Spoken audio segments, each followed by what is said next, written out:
Hi everyone, welcome back. Today we're not at the farm, we're down at work, and I just thought I'd show you the new project that's just come in here for us to work on.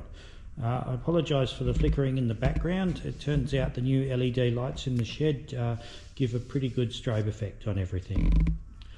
So this tractor here is a 1939 McCormick Deering F14 row crop tractor. This was, the 14 stands for 14 horsepower. It's a little 4-cylinder petrol kerosene engine.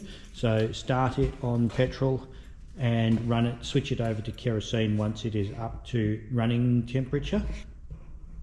This tractor was owned and operated on a dairy in the south of WA for all of its working life. It was owned by the same family from new through to the early 70s, when Linus Ford acquired it to come out to and become part of the Lou Whiteman collection.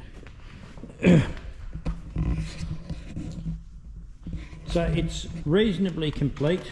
People who know what they're looking for will see that it's missing the carburetor here and the magneto on the other side. I do have both of them. They were taken off a little while ago to preserve them. It's in very poor condition. The tin work is very badly rusted. This back wheel has had a nasty accident when somebody tried to move it with the while the brakes were jammed on, and I think they pushed it sideways with the tractor.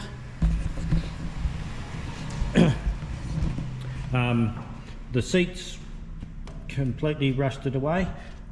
But I'm very pleased with this one. When I was looking for parts availability, just about everything is still available for these tractors. They're a very popular tractor in America, so this one shouldn't be too hard to get running again with any luck.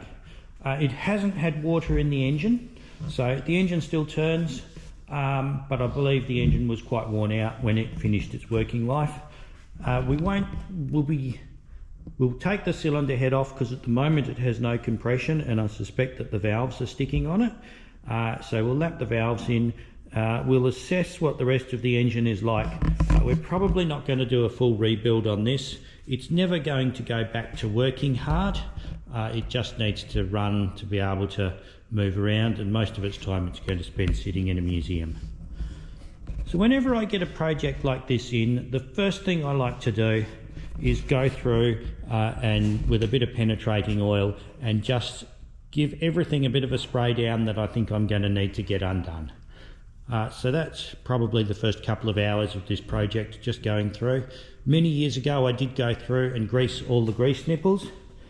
This just helps to keep the water out. At that point it was stored in an open-sided shed, and greasing it up just helps to keep the rain that blows in under the shed out. And next thing I'm going to do is go through and make a list of all the parts I need that I can see from the outside, and we'll get them on order, and then we will start pulling it apart and work out what else we need as well. So I'll take you along for this restoration, and I'll show you it as we're progressing. But thanks for watching today, and I'll see you again soon. Bye.